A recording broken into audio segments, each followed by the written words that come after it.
श्रीमन्नारायण नारायण नारायण। ओ श्रीमन्नारायण नारायण नारायण।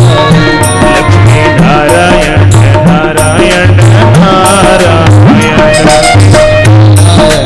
नारायण नारायण। श्रीमन्नारायण नारायण नारायण। नारायण नारद जी महाराज संकीर्तन कहते वहां पर पहुंचे और जैसे संकीर्तन करते हुए नारद जी को व्यास जी ने देखा, कहते तुरंत झट उठे और उनको प्रणाम करके आसन पे बिठाया। आसन पर बिठा करके उनकी विधिवत पूजा की और विधिवत पूजा करने के बाद नारद जी महाराज ने प्रश्न किया कि व्यास जी महाराज क्या बात है, बड़े चिंतित लग रहे हो, सब ठीक तो है? व्यास जी कहते महाराज सब ठीक है, बाकी सब आप जानते हो। उन्होंने पूछा मुझे लगता है कि आप किसी गहन चिंता में हो। व्यास जी कहते हैं, व्यास जी ने अपनी चिंता बताई कि मैंने इतने सारे शास्त्रों की रचना की पर फिर भी मुझे शांति नहीं मिल रही, मुझे किसी प्रकार से सुख नहीं प्राप्त हो रहा है। मैं सोच रहा हूं इन शास्त्रों की रचना करने के बाद जब मुझे सुख नहीं प्राप्त हो रहा है तो इन शास्त्रों का अध्ययन करने के बाद किसी को कैसे सुख प्राप्त होगा।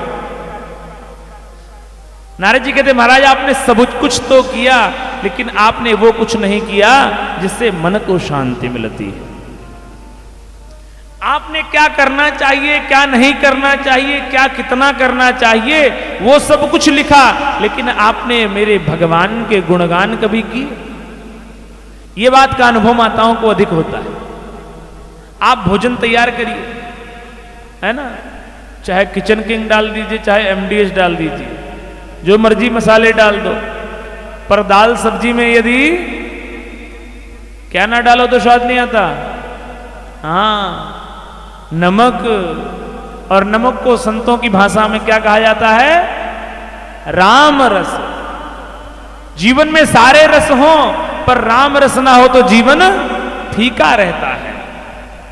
भगतिहीन नर सोहै कैसे, भगतिहीन नर सोहै कैसे, लवण बिना बहु बिन जैसे, लवण बिना बहु जल जैसे, लवण बिना बहु जल जैसे बिना नमक के, बिना राम रस के भोजन फीका होता है, उसी तरह बिना भक्ति के मनुष्य का जीवन फीका होता है। जैसे ही व्यास जी महाराज को भागवत का उपदेश किया, व्यास जी महाराज के हृदय में भागवत जी का सारा जो ग्रंथ है वो प्रकट हो गया और तुरंत उसको लिपिबद्ध किया, लिख करके ग्रंथ तैयार हो गया। और कहते जब ग्रंथ तैयार हो गया तो उन्होंने विचार किया अब इस ग्रंथ को दिया किसको जाए। ऐसा विचार करके उनको स्मरण हुआ कि इस ग्रंथ का जो परम अधिकारी है वो हमारा पुत्र ही है, लेकिन वो तो वन में चला गया, पैदा होते ही जन्मते ही वन में चला गया, उसे बुलाया कैसे जाए। तब कहते हैं एक में जिसमें भगवान की रूप माधुरी का वर्णन है और एक श्लोक में जिसमें भगवान की करुणा का वर्णन है, वो दो श्लोक अपने शिष्यों को व्यास जी महाराज ने पढ़ाया और उनको जंगलों में भेज दिया कि जाओ जाकर के इन श्लोकों का गुणगान करो। जहां पर श्री सुखदेव जी महाराज ध्यानस्थ हैं, जहां पर उनकी समाधि लगी है, उन्हीं स्थानों पर जाकर के आप इनके श्लोकों का गुणगान करिए और वो जरूर आएगा। इस विश्वास के साथ अपने शिष्यों को भेज दिया और उनके शिष्य वो जो कौन से श्लोक है जिनका गुणगान करते हैं। एक में भगवान की रूप माधुरी का वर्णन है। कैसी रूप माधुरी का वर्णन? भगवान संध्या के समय अपने शिष्य परिकर के साथ, अपने मित्र परिकर के साथ, अपने मित्रों की टोली के साथ भगवान ब्रज में प्रवेश कर रहे हैं और भगवान जब वहां से आ रहे हैं उनके अंग प्रत्यंग दिख कैसे रहे। भगवान का जो वपु है, भगवान का जो अंग है, भगवान का जो श्री विग्रह है, उसका कैसा दर्शन कर रहे हैं। शिष्य कहते हैं बरहा पीडम नटवर वपु कर्णयो कर्णिकारम बिभ्रदवासः कनक कपिसं वैजयन्तीं च मालाम् रन्ध्रान् वेणोरधर सुधया पूरयन् गोपवृन्दैः वृन्दारण्यं स्वपदरमणं प्राविशद् गीतकीर्तिः। आप इस श्लोक में भगवान का दर्शन करिए। भगवान प्रकृति के कितने प्रेमी हैं, भगवान प्रकृति के कितने प्रेमी हैं, भगवान वृक्षों की रक्षा सुरक्षा कितना करना जानते हैं। बरहा पीडम नटवर वपु, मयूर पुक्ष भगवान के मस्तक पर विराजमान है। भगवान की झांकी का दर्शन करिए। जो सुखदेव महाराज जी को जिस झांकी का दर्शन होने के बाद उनसे रहा ना गया, उस झांकी का दर्शन तो करिए। भगवान के मस्तक पर मयूर पुच्छ सुशोभितमान है। मयूर का पंख जो है वो शोभा पा रहा है। और भगवान का शरीर नटवर वपु, जैसे नट का शरीर होता है, पहलवान का शरीर होता है, वैसा शरीर है भगवान का। और भगवान अपने कानों पर कनेर के पुष्प रखे हुए हैं। देखिए, प्रकृति का दर्शन करिए। मस्तक पर मयूर का पंख रखा हुआ है, कानों पर भगवान ने क्या रखा हुआ है? कनेर के पुष्प रखे हुए। कर्णयोः कर्णिकारं बिभ्रदवासः कनक कपिशं वैजयन्तीं च मालाम्। और भगवान ने जो माला धारण की हुई है, किस चीज की है? वन की माला है, वैजयंती माला है। ऐसे भगवान शोभा पा रहे हैं। उनके जो मित्रगण हैं वो भगवान की जय जयकार कर रहे हैं और भगवान अपने मित्रों के साथ में ब्रज में प्रवेश कर रहे हैं। भगवान की रूप माधुरी का दर्शन करते ही सुखदेव जी का मन जो है वो रहा न गया।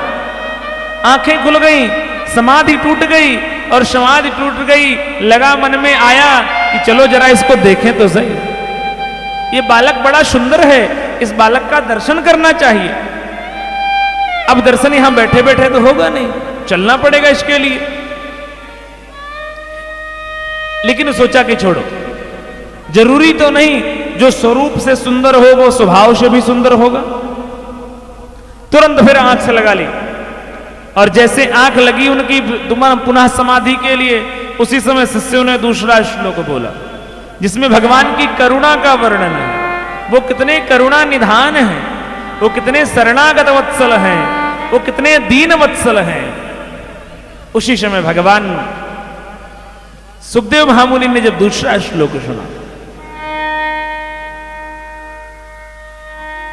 अहो वकीयं स्तनकालकूटं जिघांसयापाय यदप्यसाध्वी लेभे गतिं धात्रिचितां ततोऽन्यं कं वा दयालुं शरणं ब्रजेम। कहते हैं वो कितने कृपालु हैं, कितने दयालु हैं।